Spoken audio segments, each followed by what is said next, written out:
အဓိကဇက်ကောင်ရှန်ဆူကေကာဝါမူယာရှန်ဆူခါဝါမာဟာနာမည်ကြီးခရအင်ချန်မြေကုမ္ပဏီတစ်ခုမှာမားကတ်တင်းဝန်ထမ်းတစ်ယောက်ဖြစ်ပါတယ်။သူ့ရဲ့မင်္ဂလာပွဲမလုပ်ခင်တရက်မှာတော့လုပ်ဖော်ကိုင်ဖက်တွေကရှီဘူယာရှက်ပီယာကဘားတစ်ခုမှာပျော်ပျော်ပါးပါးအားတင်စရာအထိမ်းအမှတ်ပွဲလေးလုပ်ပေးကြတယ်။အဲ့ဒီပွဲမှာလုပ်ဖော်ကိုင်ဖက်အတူယိုကာဆေးအချရော့ကေ့စ်ကသူ့ကိုလက်ဆောင်တေးသေးလေးတစ်ခုပေးခဲ့ပါတယ်။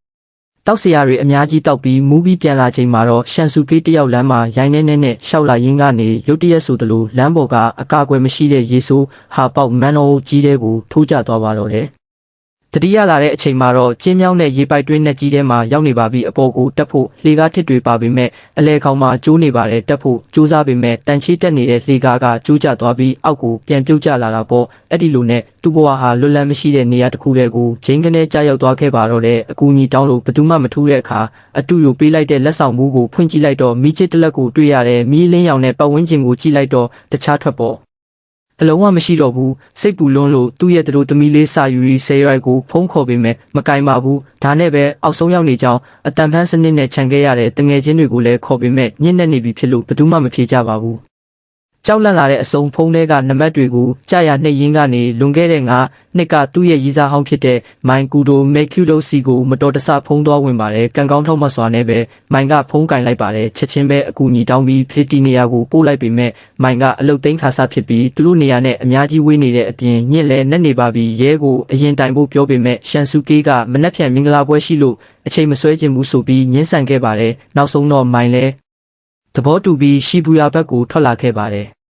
်ဒါပေမဲ့ထူးဆန်းတာကရှီဘူယာမှာရေဆိုနေပေမဲ့မိုင်းရောက်သွားတဲ့အချိန်မှာအဲ့ဒီနေရာမှာဘာရင်းပေါက်မှမရှိတဲ့အပြင်မိုးလဲလုံးဝမရွာနေပါဘူးရှန်ဆူကေးနောက်ပြောင်နေတယ်လို့ထင်ပြီးမိုင်းလဲဖုံးချပစ်လိုက်တာပေါ့သူတကယ်ရှိနေတဲ့နေရာကရှီဘူယာမဟုတ်ဘူးဆိုတာသဘောပေါက်သွားတဲ့ရှန်ဆူကေးဟာဖုံးကိုအပြင်ကိုပစ်တင်ပြီးပတ်ဝန်းကျင်ကိုဗီဒီယိုရိုက်ယူဖို့ကြိုးစားပါတယ်ဖုံးကိုပြန်ဆွဲယူပြီးကြည့်လိုက်တဲ့အခါမှာတော့ရှီဘူယာမှာမရှိတဲ့အဆောက်အုံကြီးတစ်ခုကိုတွေ့လိုက်ရလို့အံ့ဩသွားရပါတယ်ရဲကိုထက်ခါတလဲလဲဖုံးခေါ်ပေမဲ့သူတို့ကရှန်ဆူကေးကိုအရက်မူပြီးရောင်ရမ်းနေတယ်လို့ပဲထင်နေကြတယ်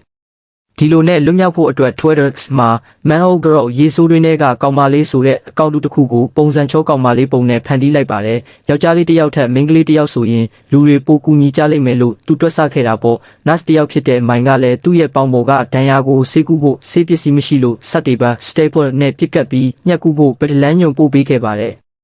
အဲ့ဒီအကောင့်ကနေတဆင့်သူပိတ်မိနေတဲ့အခြေအနေကိုတင်လိုက်တဲ့အခါမှာတော့လူတွေစိတ်ဝင်စားလာကြပြီး follower ထောင်ပေါင်းများစွာနဲ့အတူကူညီမဲ့သူတွေပေါ်လာပါတော့တယ်နောက်ပိုင်းမှာပုံမူတိကျတဲ့အချက်လက်တွေနဲ့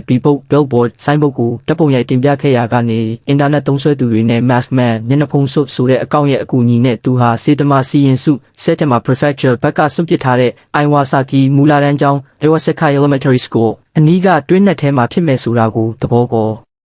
အလာကြပါတယ်အင်တာနက်မှာရှန်ဆူကေးရဲ့အကြောင်းတွေကိုတူးဆွဲကြရမှာသူဟာမိန်းကလေးပေါင်း90လောက်နဲ့တွေ့ဖူးပြီးအမျိုးသမီးတွေကိုလှည့်စားခဲ့သူလုပ်ဖို့ကင်ဘက်တွေရဲ့မနာလိုမှုကိုခံနေရသူဖြစ်ကြောင်းပေါ်ထွက်လာပါတယ်အထူးသဖြင့်သူ့ကိုလက်ဆောင်ပေးခဲ့တဲ့အတူယိုကသူ့ကိုမနာလိုဖြစ်ဆုံးသူလို့ယူဆပြီးအတူယိုနဲ့တိုင်ပင်ကအတန်ဖန်းစနစ်တွေဗီဒီယိုတွေကိုစစ်ဆေးခဲ့ကြပါတယ်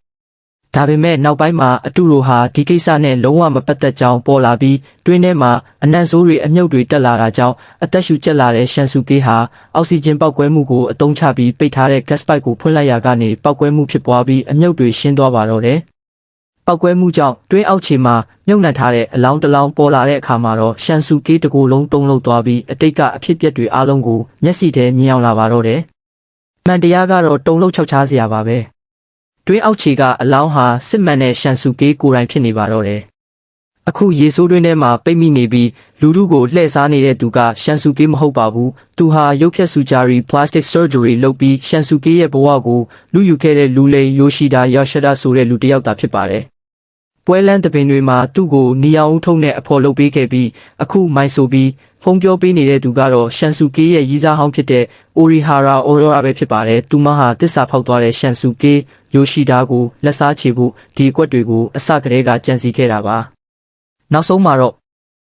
Orihara မိုင်းရောက်လာပြီးရိုးချိုးချပေးကတွင်းထဲကနေဆွဲထုတ်ပေးခဲ့ပါတယ်။ဒါပေမဲ့လွတ်မြောက်လာတဲ့ယိုရှိဒါကိုစီးကြိုနေတာကတော့လက်စားချေဖို့စောင့်နေတဲ့ Orihara ဖြစ်နေပါတော့တယ်။အင်တာနက်မှာလည်း Principal Beast လို့ခေါ်တဲ့စိတ်ဆောက်ထိုးလူငယ်တစ်ယောက်က Orihara ကိုမန်ဟိုကောင်မလေးလို့ထင်မှတ်ပြီးတွင်းပေါက်ကိုထပ်ပိတ်ပစ်လိုက်တဲ့အတွက်ယိုရှိဒါတယောက်လွတ်လန်းမရှိတော့ပဲထပ်ပြီးပိတ်မိသွားပါတော့တယ်။ တစ်ဖက်မှာတော့ဘာမှမသိရှာတဲ့သူတို့သမီးလေးစာယူရီကမင်္ဂလာပွဲအတွက်ပျော်ရွှင်စွာနဲ့ဓာတ်ပုံတွေပို့နေရှာဆဲဖြစ်ပေမဲ့အပြင်မှာတော့ကြောက်မက်ဖွယ်အမှန်တရားတွေနဲ့အဆုံးသတ်သွားခဲ့ပါတော့တယ်